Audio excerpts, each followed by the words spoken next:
So a big promise that I've been wanting to make to myself lately is to stop pretending to enjoy things just to keep polite company with people who are really apprehensive about their fandoms.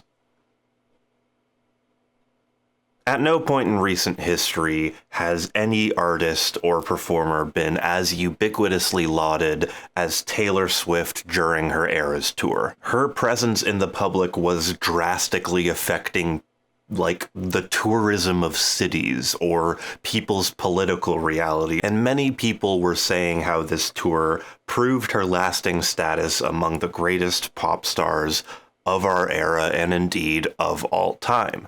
And if you look at the numbers, you really can't deny Taylor Swift is the greatest artist of all time. One small, itsy bitsy, insignificant problem really is that ever since that tour, her albums have been bad. And this latest album is bad in a way people really just can't seem to ignore anymore. Now, once this album came out, I was like you, probably. I was thinking to myself, Taylor Swift, I'd prefer getting killed by geese. But I'm not gonna lie, once I gave this album a shot, I was captivated.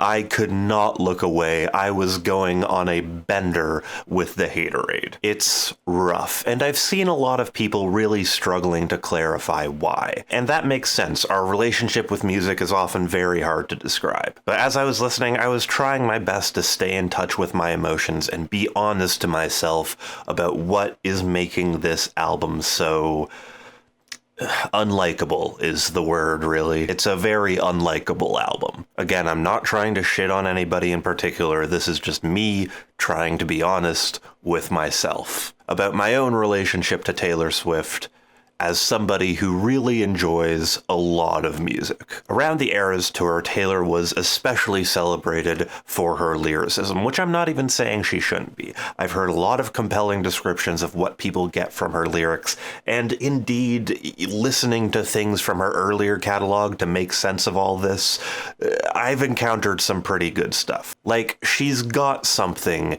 in that catalog of hers. But since that tour, she couldn't really summon up the consistency, and this time around, the lyrics aren't just subpar, they're distractingly bad. Her writing style feels like it's trapped in a juvenile mix of Pinterest boards and advertising speak. On the very first track, we're already in the territory of keeping it 100 with the land, the sea, and the sky, and pledging allegiance to our vibes. It feels out of time with current language, and there's a sense that the language she's using is babying you a little bit as a listener.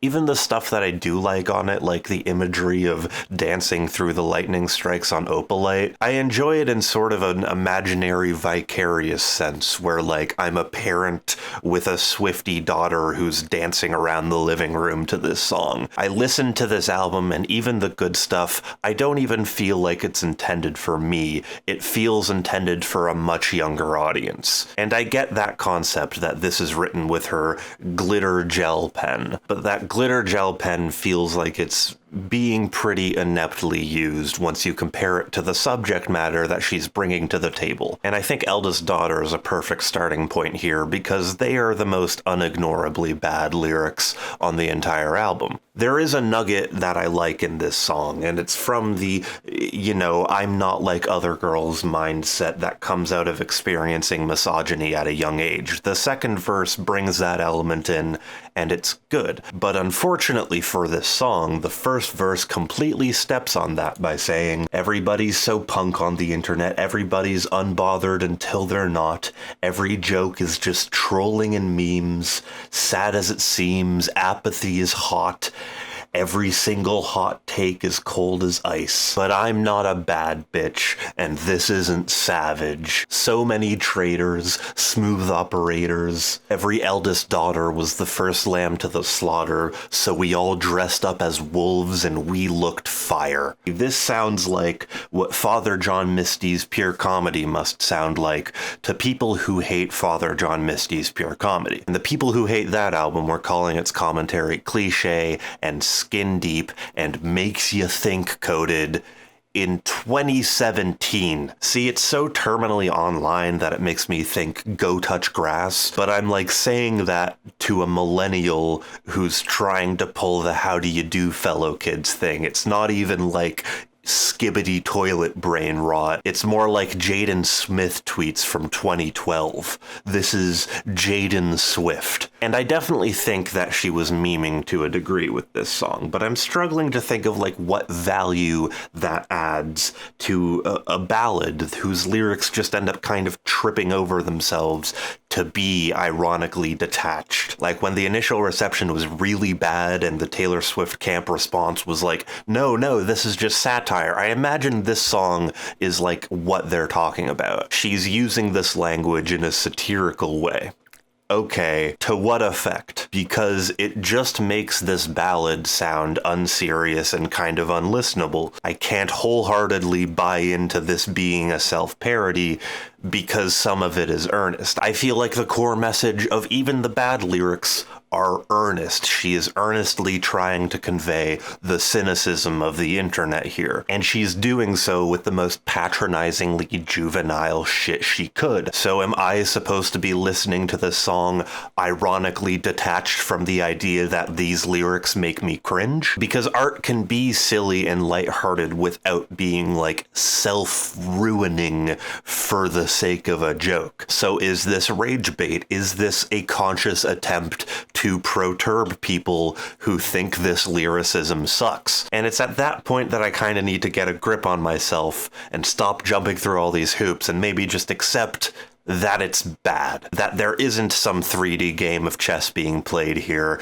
and she just tried to write a good song and failed. Because that, for me, seems to be the most obvious case you can make for this album. Max Martin came in for the producing on this, and the first 3 songs are very much intended as the pulpy, danceable pop songs that will get radio play. And my initial reaction with them was, they're bad, and there's a lot of things that I don't like about Taylor Swift's writing that shine their head in these songs. Now, I don't like these songs. I think Max Martin's production feels out of date with current pop and what could be interesting within the field. But a lot of what shines its head on these first 3 songs are also Taylor's annoying habits as a lyricist. The first being her tendency to throw in extra rhymes when they don't really need to be there. That's part of what really annoys me about the chorus on The Fate of Ophelia. And then there's the song Opalite, where she talks about an onyx night turning into an opalite sky,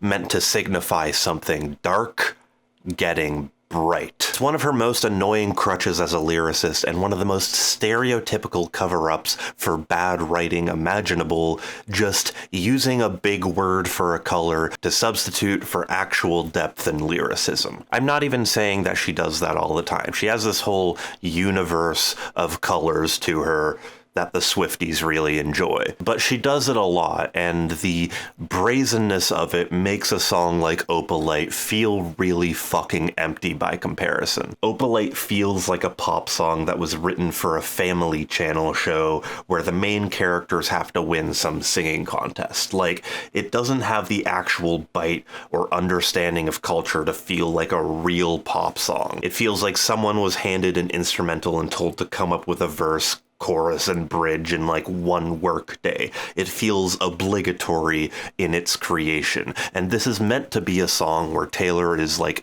celebrating the long sought after love that she has found with this football player here. But it doesn't connect because these elements in the chorus make the song just feel completely padded out and like there wasn't a there to begin with. The most I try to sort of give this song and album the benefit of the doubt, I still can't find myself enjoying it. The words are being used as a flashy substitute for a narrative that isn't really supplying me with anything to grasp onto emotionally. And all of that bubbles into me being annoyed for the first 3 songs.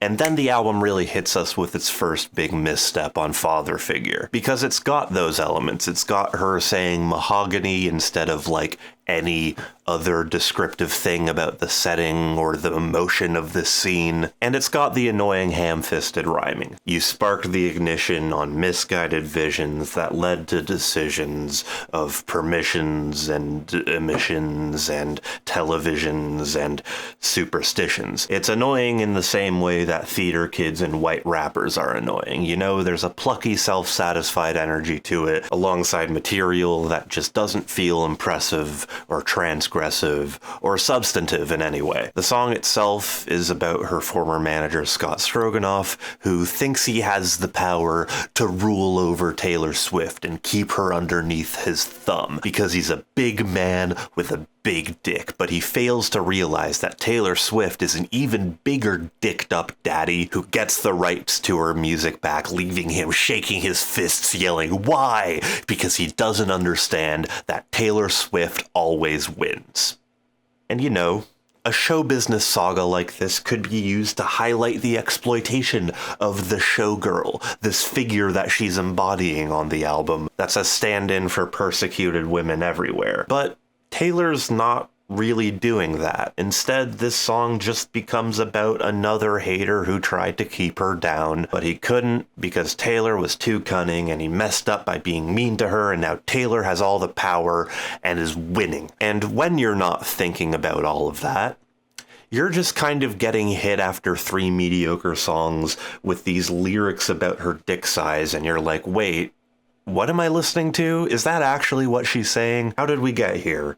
Why would I want this? She is, at this point, in a literal dick measuring contest with her haters. And this is about where I put together the major description that I would give to this album: immature. Between the teenage poetry on Eldest Daughter, the juvenile attempts at sounding deep, the language being kind of pedestrian and not really having an aesthetic or a meaning to it in a writerly fashion, the melodies just being conventional and schlocky, by the numbers pop, and the narrative of always overcoming whatever you're worrying about by being just impervious to whatever the world may throw at you. Again, this all sounds like it's for a much younger audience. But then I'm imagining like a father with his Swiftie daughter in the car listening to this song together, and both of them just being like over what they're having to listen to in the company of each other. And all of that put together makes this song land as one of the album's biggest mistakes that should have never gotten the Emerald Light. And then after that 1-2 punch of father figure and eldest daughter, we get Ruin the Friendship. And holy fucking shit, you guys. This song haunts me a little bit. It's basically Taylor Swift doing Bad Habits by Steve Lacy in subject matter and not really aesthetic. She's dedicating a song to somebody that got away, but there are really key differences between the two. Not just the fact that Lacy's is a dreamlike mix of indie and soul that itself sparked waves of artists that were already seeing adopting this aesthetic. Whereas Taylor's sort of doing like a mid-tempo Avril Lavigne ballad. It sounds pretty 2000s, pretty straightforward, but there's a major twist to her song, and it's kinda one that totally derails it for me, because it's about a love that got away and can never be revitalized because this man is dead. That's the reveal after the bridge. This guy fucking died, and Taylor is giving the imagery of going to his grave and whispering to it how he should have been with her instead. I was really hoping that this was just fantasy, but people are convinced it is about a real person in her life. The same guy she wrote about in Forever Winter. One of the songs that I saw in researching this album that had far more compelling lyricism than anything going on here. It's a chilling song about the difficulties of loving somebody you're always worried about losing due to their own self-destructive tendencies. And Ruin the Friendship is a sequel to that song that's saying, hey, you're dead now, but we should have made out in high school. I'm just putting myself in the situation here and trying to be empathetic. I'm imagining what it's like if somebody that I had those feelings about from high school, like, you know, specific people that very much do come to mind when I think to myself, like, I should have made a move on this person, but I didn't. And I'm thinking about if that person fucking died, what could ever compel me to write a song in tribute to them to the point where I'm just like writing about the one who got away in my story of love, you know? The one who got away from our mortal coil. I'm thinking about what it's like to be somebody who was really close to this person, who maybe was their actual partner, who had to struggle to get through to him in his final days that he is really loved and he shouldn't hurt himself like he does through all of his self-destructive tendencies, and the horrifying void that must be left in the wake of your partner fucking dying. And then the biggest pop star on earth, Taylor Swift, releases a song about how she should have made him cheat on you because she thought that him and her looked good together while riding around in a car someday. Like, am I wrong for thinking this is delusionally self-centered?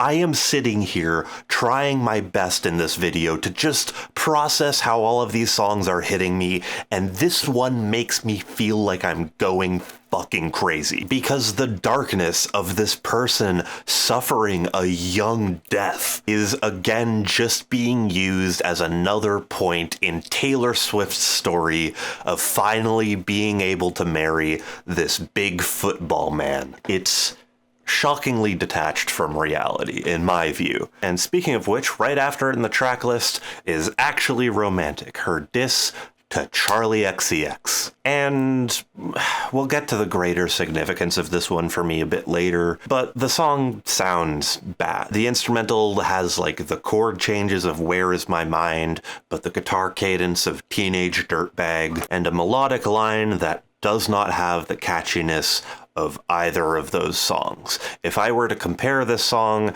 to what band I think it sounds the most like, I'd say Weezer. But the bigger problem for this song is that Taylor's twee, defensive, my haters are just obsessed with me excuse that she's used again and again in her songwriting is so revealing of a deeper insecurity in her ego when it's used for something that just wasn't a diss at all. Charlie XCX's Sympathy is a Knife, which is a song about Charlie's boyfriend being in the same band as Taylor's boyfriend. She sees her sometimes backstage, and she gets really insecure because of commercialism, because of status, because Charlie understands that she could never really be Taylor Swift, the phenomena, the larger-than-life being that is Taylor Swift. It's something that Taylor really shouldn't have taken personally at all, but she did take it personally and then wrote a song about how she doesn't take it personally. And aren't you sweet for being obsessed with me? You're saying I'm a Barbie doll. What, do I affect your self-image, you poor little bitch? Then there's Wishlist. Again, it just kind of reads as very insincere. I do kind of look sideways at her for writing a song where she claims to deny any desire for status symbols and wealth and acclaim, kind of in direct contrast to the chorus we get for Cancelled just a few songs later, and proclaiming her only desire is to be starting a big family for this man that she will devote her life to. But then at the same time, she's adorning the title of this song with dollar signs, seemingly as a nod to trap music, which this song does take influence from in its drum machines and in Taylor's vocal delivery. Also, settle down, got a wish list. And these feel like repeats of discourse that we had surrounding Ariana Grande, again, 7 years ago. This feels old, it feels out of time, and it feels 7 years late to a party that I've already been having. I don't care if you Swifties weren't there, I was. It feels like appropriating a sound and then denigrating a lot of its subject matter. In 2025, we are getting a Taylor Swift trap song where the message is meant to disparage the sort of imagery that you would find in that type of music for the more virtuous life of being a homemaker. Okay, Taylor. I'm not gonna say it, but I do think there is enough to side-eye here as it is. She is very much playing into a normative role for women that is very much in the conservative zeitgeist right now, probably without even realizing it, because I don't think there's a lot of thought that went into this. And then there's Wood. If you haven't heard any of this album, I imagine this is the song that was probably a headline to you. This is her attempt at adding some eroticism into the mix of the track list. It has a disco flair to the guitar and some of the drum patterns, and the song is really just about her being happy and in love with her big football man here, while using as much innuendo as possible for things that are hard and stiff and wooden. Look, I support women being horny on main. I really do. I don't have any issue with that at all. However, it feels a bit icky in the way that sexual discussions solely revolving around the penis often feel a bit icky, you know? And again, I think just using the word wood feels kind of outdated. It feels like if I made a song about a girl whose boobs I really like, and I called it Knockers, and all of the imagery I gave was about things that go knock. It's too boomer, it's too white America, it's too tacky. That, and also Taylor's expression of sexuality sounds like the Jackson 5. Which is not what I want. Meanwhile, Cancelled is alternative and edgy like a Billie Eilish song, and really just like 4 years too late to cash in on the terminology here. A lot of people have made this song already, their reaction to cancel culture, and it was in like 2020 or 2021. And was Taylor Swift ever really canceled? Maybe for being a billionaire, but like, ironically, this album cycle is the closest I've seen to a real hate campaign against her. But I feel like all of this has happened because of the reasons anybody gets cancelled. They've been too in the public eye, and the vibes have soured. And then there's Honey, which is honestly the diamond in the rough in the track listing. Here, I find the concept interesting, reframing Honey and Darling style pet names in the context of how society kind of talks down to women. Like, oh honey, oh darling, aren't you sweet, bless your heart. It's a good concept. It's on the nose, and it doesn't really expand much into anything that like, something clicked and it blew my mind for me. But at least it's got a clarinet and an upright bass on it. I like the way those instruments sound. I don't think I'll listen to this more, but it landed for me. And then our final track is Life of a Showgirl. And it's like, haven't I heard that somewhere before? Life of a Showgirl. That wasn't from the Verhoeven movie. It's from something else. It feels so familiar to me. What is it? It's an album, right? It's like a Taylor Swift album. Hang on, isn't it the name of like this Taylor Swift album? Where the fuck has this concept been? This is a song about the pained life of the woman in the public eye, where what her adoring fans don't see is the isolation and cruelty that is caused by her being given such a status as a performer, being expected to follow such rigid industry rules for the benefit of others, and being left behind as another cog in the ruthless machine, as that feeling that you give to others cannot be harnessed back for yourself. Where the fuck has this concept been? Like, none of what happens on this album feels like it's offering any commentary or any even aesthetic nod to the showgirl concept at all. This last song is the closest we get to any sort of extravagant show tune, and it's really not. It's really just another pop by the numbers song with that as an added layer on top of it. What this album really is about is celebrating Taylor Swift's Normandy. And I feel like if we go back to The Fate of Ophelia, there's something there that immediately betrays the whole life of the showgirl concept. The whole image that showgirl Taylor is clearly trying to adopt for herself is that of a woman in the public eye who is persecuted for her fame and misunderstood for her status, leading a life that is lonely and unrewarding. The cover art even references a painting of Ophelia, the wife of Hamlet, who was driven to a life of madness in her delusion and loneliness. And the intro song to this album with this concept is about how she didn't have to suffer any of that because she followed the normative path and married a big, strong man. She wants it, both ways. She wants a narrative to be placed on her of persecution and marginalization, but then celebrates how she is separate from that for adopting a normative lifestyle, for being a trad wife. It is a framework that encourages not respect for the showgirl figure for being independent and committed to her own craft and autonomy despite what the world may disparage her for, but a respect for Taylor Swift for not succumbing to that life. Really, it pities the showgirl and the position that she's in. Life of a showgirl is one that depletes your self-worth and isolates you from the audience and forces you to live a life of isolated pain and indulgence and vice. You don't want to take a skate on the ice inside my veins. P.S. Charlie XCX does coke.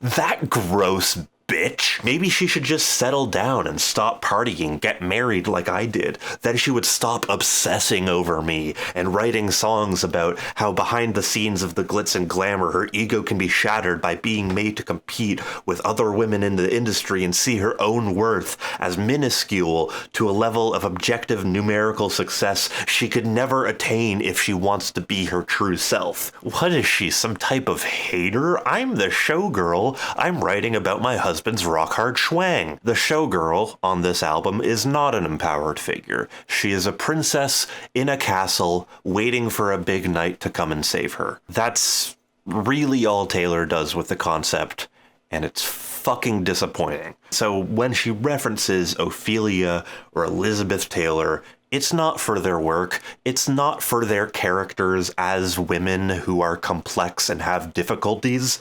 It's just about the relationship to the men in their lives. And again, all of this comes as a consequence to people really urging us to take her seriously as a lyricist. Now, I think Taylor dissing Charlie is terrible optics on a lot of fronts, but a big important one is that people will now draw the comparison that Charlie is such a good pop lyricist, especially when standing next to Taylor. Brat had mantras and slogans and catchphrases for days that marketing campaigns and fucking presidential bids were trying to harness for themselves because that language had a captivating essence that Charlie was able to manufacture and direct. And even within that, she had room to be really emotionally vulnerable, put in a heartrending ballad about the really mature and complicated emotions that arised out of her friend's passing, all while imbuing the entire project